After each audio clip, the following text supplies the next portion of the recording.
Hello guys, this is Chris TV. Welcome back to my vlog. For today's video, i-share ko sa inyo kung paano kami mag-ensayo ng swimming pagkatapos ng klase sa hapon. Go! Go! Go! Fight! Fight! Fight! Kami ang malalawan na kakain!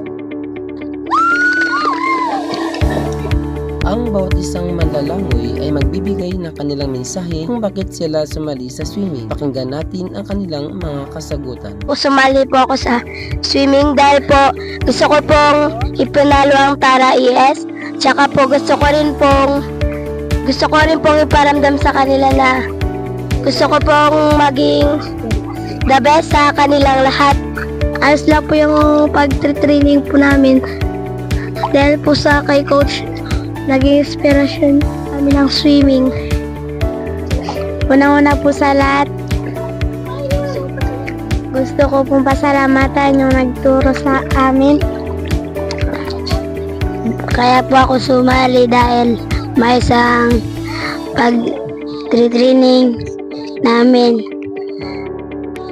Maraming salamat po na may tumuro po sa amin, kundi po dahil sa kanila wala po kami matutunan. At sana po yung mga bata rin po, sana po yung pangarap nila maging swimming din po. Kaya kung mayroon yung magdala namin, ayos pa rin po sa amin. Kasi po, naiintindihan po namin yung turo ng coach.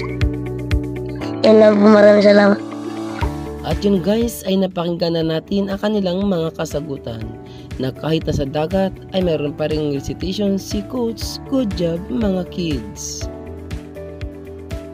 Ngayon naman ay dadako tayo sa ating warm-up exercise, sapagkat ito ay napakahalaga upang maihanda ang ating katawan sa paglalangoy.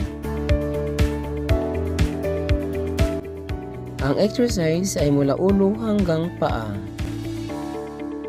Kinakailangan nito ang puwersa sa bawat pag-i-exercise. Ito ay upang maiwasan ang kadalasang nangyayari sa paglalangoy, ang pulikat.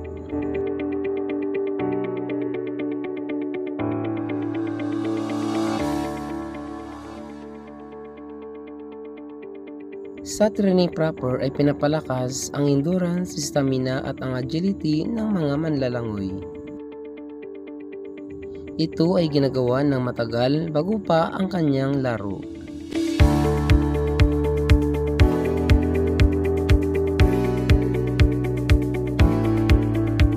Pagkatapos ng paghahanda, didiretso na tayo sa ating napakalawak na swimming area, ang pier ng barangay.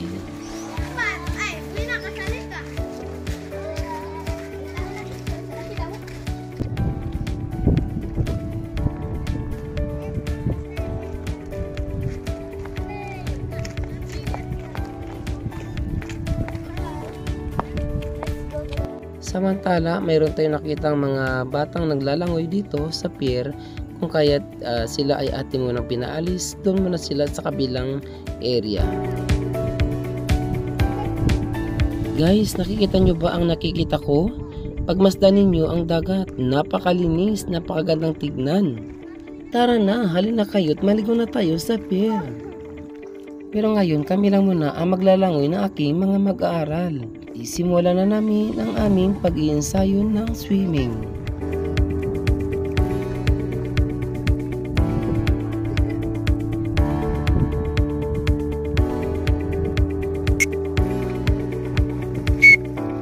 At ngayon, kami ay magsisimula na ng aming 4x20 laps. Ang isang laps equivalent to 25 meters. Kapag ikaw ay nasa unang pagtitrain pa lang ng iyong mga players, kinakailangan ay hindi naman masyado munang matagal at malayo ang kanilang langoy. Kinakailangan muna nilang i-familiarize ang tubig at kinakailangan ay naka-slow ang kanilang swim. Then, the next day, hanggang sa sunod ng mga araw, kinakailangan naman nilang i-moderate ang kanilang langoy upang unti-unti lang nilang ma-develop ang kanilang bilis sa paglalangoy.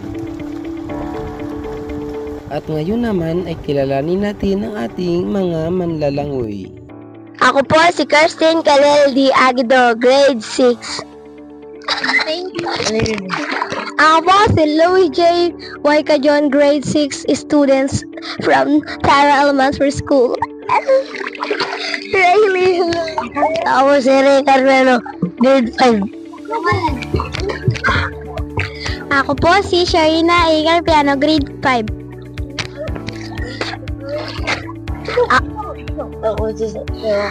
Ako si Cyrus Y. Maluba, grade 5. Ako po si General C. Yuko, grade 5 pupil, sa katira po sa Barangay Tara, Coron, Palawan. Kami ang nalaro ng ES! Dito sa pier, kami ay madalas na nagpa-practice ng swimming sa ilalim ng katig ng bangka sapagkat mas madali nilang malaman ang distansya ng 25 meters dahil ang bangka ay madalas ang sukat nito ay nasa 15 meters lamang. Kung kaya lalangoy sila hanggang sa lagpas ng katig ng bangka. Subalit minsan ay pinapantayan na lang nila ang katig ng bangka.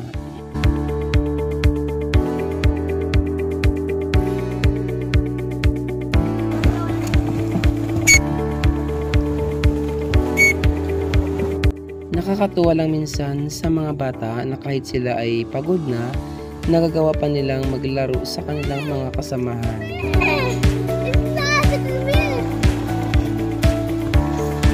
Good!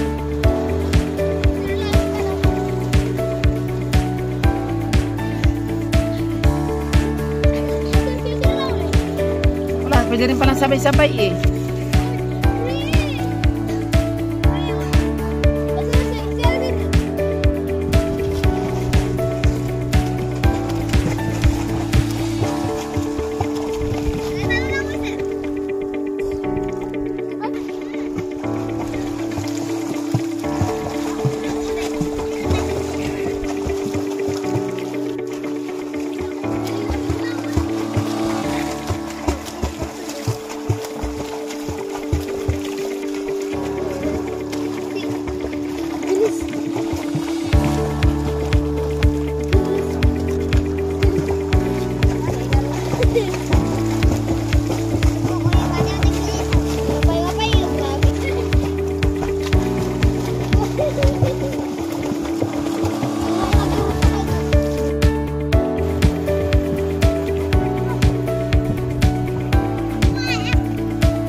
Sino ang first?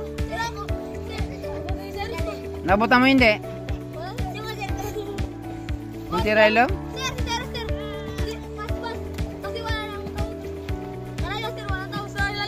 Kaya nga, bilis na si Cyrus eh. Very good na eh. Pero pa si Cyrus? Hirap-hirap na uri naman na. Uri! Ani uri na bibaya! Ah, dito may short ko.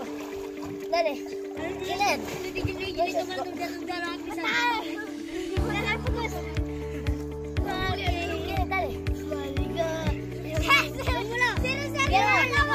Yung big picture. Ito ah. Ito. Yan. Kung napanood mo hanggang sa dulong bahagi ng video ito, don't forget to like and subscribe for more videos. Maraming salamat po.